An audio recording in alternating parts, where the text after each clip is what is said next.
Hey y'all, welcome back to Mama Bird's Manga Corner. On today's video, we are going to be discussing the manga that started it all for me. And that series is, drumroll please, Alice in the Country of Hearts. Now, Alice in the Country of Hearts is a harder series to come by. It is a bit older and harder to find in English, but it is so worth it. I love the series so much. It has multiple spin-offs, as you can see in the corner over here. There's a whole bunch of them, and I'll probably talk about those in their own like separate videos or shorts depending on the volume itself. Some of them are only like one volume long for like a certain section, but I'm really excited to talk about this. Now let's just hop into the one that started it all. Alice in the Country of Hearts Omnibus Volume 1. Alrighty, so this is the first volume of Alice in the Country of Hearts Omnibus Edition. For those of you who don't know what the omnibus version means, it means that this series is actually multiple volumes in one book. Whereas originally I believe there were 6 volumes, and in the omnibus editions there are 2. In the omnibus editions, there are 2 volumes per book. Now, you might assume that this is just like a classic retelling of the basic Alice in Wonderland. Oh, she falls down a rabbit hole and she goes to a magical world and yada yada yada. Yes and no. So, in this version, which I absolutely love, I absolutely adore, instead of her just falling down a rabbit hole, she actually gets straight up kidnapped by this white rabbit here. His name is Peter, and she gets transported into this more like a mafia-esque version of Alice in Wonderland, where they have like the main characters wielding guns and like fighting each other all the time. Like here's actually the March Hare. He's really cool, such a fun character.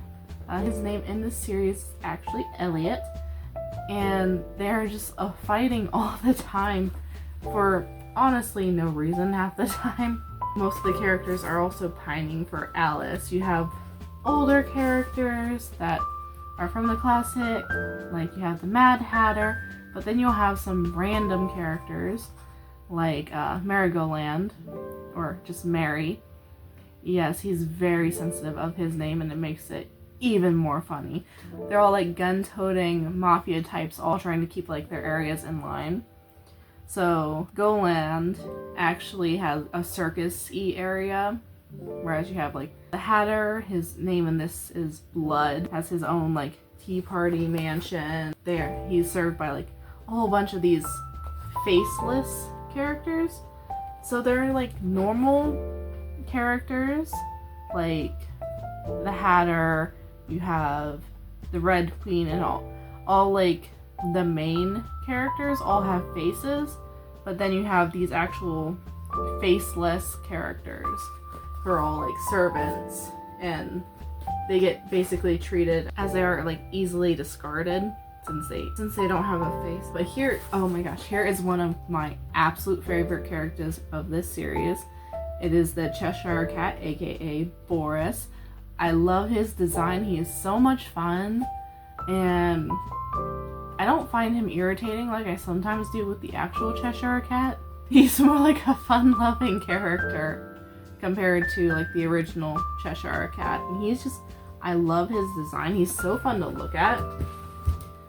Here is the second volume. I have some like love-hate relationships with some of the main characters, honestly. Like Peter, for example. Peter is the only one that I really don't actually like his character, but that's not like he's badly written, it's just he makes me uncomfortable. But he's an interesting character because he's the only one out of like all the mains who actually have like 2 forms. So sometimes he is actually like this cute rabbit, and then you like him a little more. But then you remember, oh yeah, he kidnapped Alice to bring her here, and he's trying to force his love on her. Like, no, that's not okay. I don't think that's okay. I do not like that about him. He makes me uncomfortable because of that. Whereas other characters actually, you know, try to do nice things for her or try to like be around her and be happy. Like Boris, for example. Here he is just like going out to like the circus carousel like area just to have fun at a theme park with Alice. Because that's fun. It's sweet. He's a fun, loving character. And he doesn't just straight up try to kidnap her, unlike Peter. But this is actually a really fun, interesting series because you never know exactly where it's going to turn. Alice is trying to find her way home to get back to like her sister, but she's also, you know, cares about the different characters and just wants to be with them sometimes, like the Red Queen, who likes to play dress up with her, and they like to like go to balls and dance and stuff like that. I love all the different like emotions that you see all the different characters go through, because they all want Alice to be theirs while they're all fighting for her the entire time, and she just wanting to go home but also wants to be with some of them. And it's really sweet and fun. I really love this series so much. It took me a while to even be able to finish getting this series, since it is an older series. They were not always the easiest to find in English, though there are a whole bunch of them in English, but not every single volume of the series has been made in English. So I am currently up to date in all the volumes that are in English, and we'll definitely have to talk about them in their like own little spin-offs, because each one just deserves their own little video for the different spin-offs.